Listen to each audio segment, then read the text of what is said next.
Kaidah mengenal bid'ah bagaimana dan ciri-ciri sesuatu bisa dikatakan bid'ah seperti apa. Yang Nabi SAW tidak contohkan, tidak juga dicontohkan oleh para sahabat, ulama umumnya masukkan dalam kategori bid'ah. Dan ini masuk dalam perilaku-perilaku, perbuatan-perbuatan, perkataan, ini masuk di dalamnya. Ini yang disimpulkan oleh para ulama tentang masalah itu. Tentu istilah bid'ah disebutkan dalam hadis Irbat. Hadis Nabi SAW yang masyhur, beliau mengatakan, alaikum bisunnati wa sunnatul khulafa rasyidin mahdiyyin min ba'di addu 'alaiha bin nawajid. Ini hadis sahih yang ma'ruf, yang hampir semua umat Islam kalau belajar hadis tahu hadis ini. Kata Nabi SAW, berpegang pada sunnahku dan sunnah khulafa rasyidin setelahku, berpegang teguhnya walaupun dengan berpegang teguhlah pada keduanya walaupun dengan gigi geraham kalian. Lalu Nabi SAW berkata, wa iyyakum wa muhdatsatil umur, dan hati-hati dengan muhdatsat. Tahu muhdatsat itu apa? Hadatsa, ya, muhdats ini artinya sesuatu yang baru. Hati-hati dengan perbuatan-perbuatan yang baru, yang tidak ada panduannya, tidak ada tuntunannya. Baru artinya tidak saya contohkan, tidak ada juga dalam khulafaur rasyidin. Karena di awal hadis kan berpegang pada sunnahku dan sunnah khulafaur rasyidin. Berarti yang dimaksud dengan muhdats di sini kembali kepada dua itu. Berpegang teguhlah pada keduanya walaupun dengan gigi geraham kalian, dan hati-hati dengan muhdatsat, baru-baru yang tidak ada dalam sunnahku, tidak ada dalam sunnah khulafaur rasyidin, gitu kan? Fa inna kulla muhdatsin bid'ah, semua yang muhdatsa yang tidak ada saya contohkan, tidak khulafaur rasyidin contohkan, maka dia adalah perbuatan bid'ah. Wa bid'atin dhalalah, dan perbuatan bid'ah itu artinya yang tidak saya contohkan, tidak khulafaur rasyidin contohkan adalah bid'ah, dan bid'ah itu akan membawa pelakunya pada kesesatan. Sesat maksudnya apa? Keliru melangkah karena tidak ada panduan wahyunya, gitu kan? Wa inna dhalalan finnar, dan kesesatan akan membawa pelakunya ke dalam api neraka. Ini sabda Nabi SAW. Beliau menyampaikan masalah itu. Dari sini ulama simpulkan, sunnah sama bid'ah adalah dua hal yang berlawanan.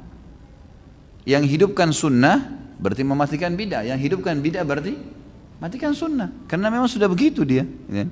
Ini memang penjelasan dari hadis Nabi SAW tadi. Allahu a'lam. Jadi memang seperti itu memahaminya. Makanya teman-teman sekalian cukupkan diri dengan yang ada perintahnya saja.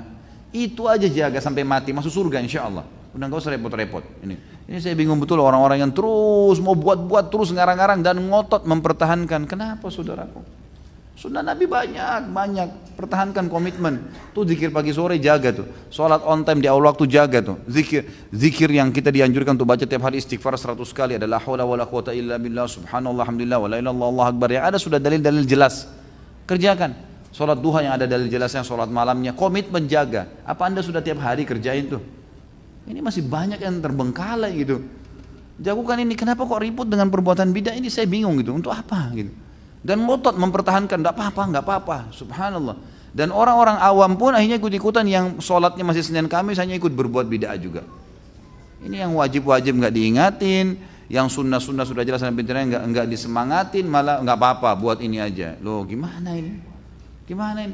Kalau setiap orang bebas buat bid'ah, saya bebas buat bid'ah, semua bapak-bapak sini buat bid'ah, ibu-ibu di belakang sana buat bid'ah, apa yang tertinggal dari sunnah Nabi SAW? Coba apa yang tertinggal? Orang akan tinggalin kan, karena bid'ah lawan sunnah gitu.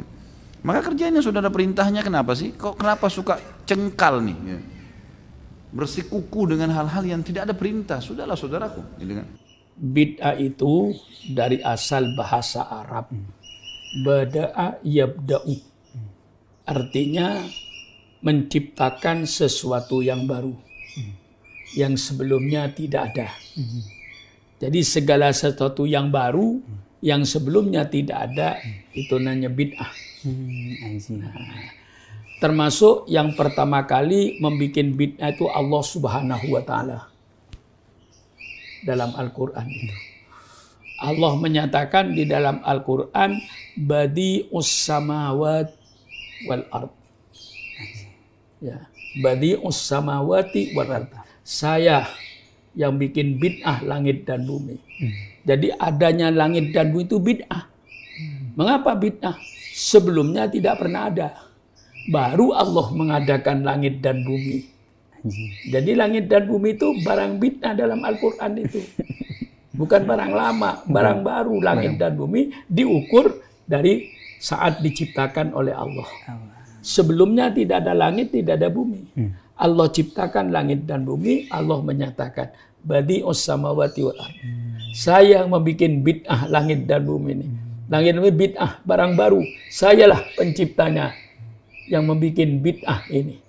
Nah, itu kalau kita kembali pada Al-Quran. Lalu di dalam istilah kita sekarang tuh banyak orang mengatakan masalah bid'ah, tapi dia tak ngerti apa itu bid'ah. Itu perlu kita ketahui. Nah, bid'ah itu sebenarnya apa? Bid'ah itu bukanlah suatu tidak ada zaman Nabi, itu namanya bid'ah. Bukan itu yang sebenarnya dikatakan bid'ah. Itu kita harus paham sekali. Ya, yang namanya bid'ah memang tak boleh. Tak ada satupun bid'ah yang dikatakan Allah itu bid'ah hasanah. Kenapa saya katakan demikian? Yang namanya bid'ah itu mengada-adakan atas nama agama. Katakanlah umpamanya, sekarang tidak ada solat waktu senja atau solat waktu apalah petang namanya. Kita namakan ada nama solat waktu petang. Itu tidak ada. Itu nama mengada-adakan atas nama agama. Tidak ada. Tak boleh. Jangankan kita mengada-adakan. Nabi Muhammad sendiri saja dilarang oleh Allah mengada-ngada. Jadi mengada-ngada ke atas agama tidak boleh. Nabi sendiri, apalagi kita. Kalau kita lihat, ini untuk diketahui oleh siapa ya? Ustaz Khalid Basramah maupun Kiai Syukron Makmun. Tolong perhatikan sedikit. Sebagaimana firman Allah di dalam surat Al-Haq ayat 44, 45, 46, 47, 48, 49. Apa kata Allah? Yang bunyinya walau takawwala alaina ba'dal aqawil. Walau takawwala alaina ba'dal aqawil la aqasna minhu bil yamin summa laqata'na minhu alwatin fama minkum min ahadin anhu hajizin wa innahu lataskiratun lil muttaqin. Apa kata Allah?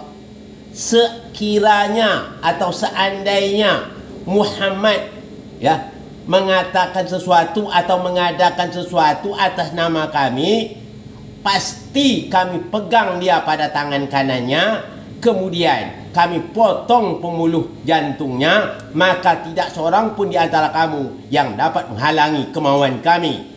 Dan sesungguhnya Quran itu pelajaran bagi orang yang takwa. Jadi yang nama Nabi Muhammad sendiri saja tidak boleh mengada-adakan atas agama. Ya, tak boleh. Kalau dia ada yang tidak ada diadakan, dia juga akan hukum oleh Allah Subhanahu wa taala. Ada juga yang bertanya ini, ya Ustaz dulu waktu masih eksis sebagai pegawai negeri, saya melihat sendiri Ustaz pakai laptop, ada pakai slide dahulunya, menggunakan alat modern. Apakah itu tidak bid'ah? Saya jawab dengan jelas, itu bukan bid'ah yang tidak ada hubung sedikit pun dengan agama. Kalau masalah komputer, ya masalah kemajuan teknologi ini, itu namanya bukan hubungan dengan agama. Apa kata Nabi Muhammad SAW dengan sabdanya, antum a'lamu bid dunyakum. Kamu lebih mengetahui tentang ikhwal dunia kamu. Itu masalah dunia. Ya, masalah dunia itu kalau kita sebut sekarang masalah budaya, itu tidak ada hubungan agama, bukan bid'ah namanya. Itu masalah dunia. Yang dikatakan bid'ah itu tidak ada di perintah Allah, kita buat. Umpama solat kita umpamanya solat subuh 4 rakaat, kita buat 10 rakaat. Menurut kita itu apalah itu?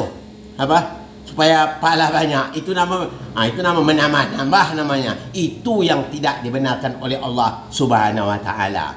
Di sini saya sampaikan kepada Ustaz Khalid Basramah maupun Kiai Syukron Makmun, ini masalahnya kita mau paham lah ya. Yang paling penting paham apa itu yang dimaksudkan dengan bid'ah. Bid'ah itu tidaklah berartinya yang tidak ada zaman Nabi itu bid'ah, bukan itu maksudnya. Yang bid'ah itu yang mengada-adakan atas agama tanpa perintah Allah. Jadi yang namanya bid'ah yang mengatas nama itu yang tidak diperintah Allah, bukan kita saja, Nabi sendiri juga tidak boleh mengadakan menambah-nambahnya. Itu kata Allah, sekiranya Muhammad mengadakan atas nama aku, tidak aku perintah, lalu aku potong urat jantungnya.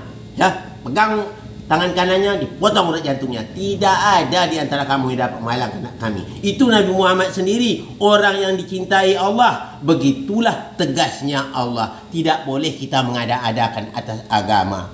Makanya sebagaimana di dalam surat Najmi, Allah juga berfirman, apa kata?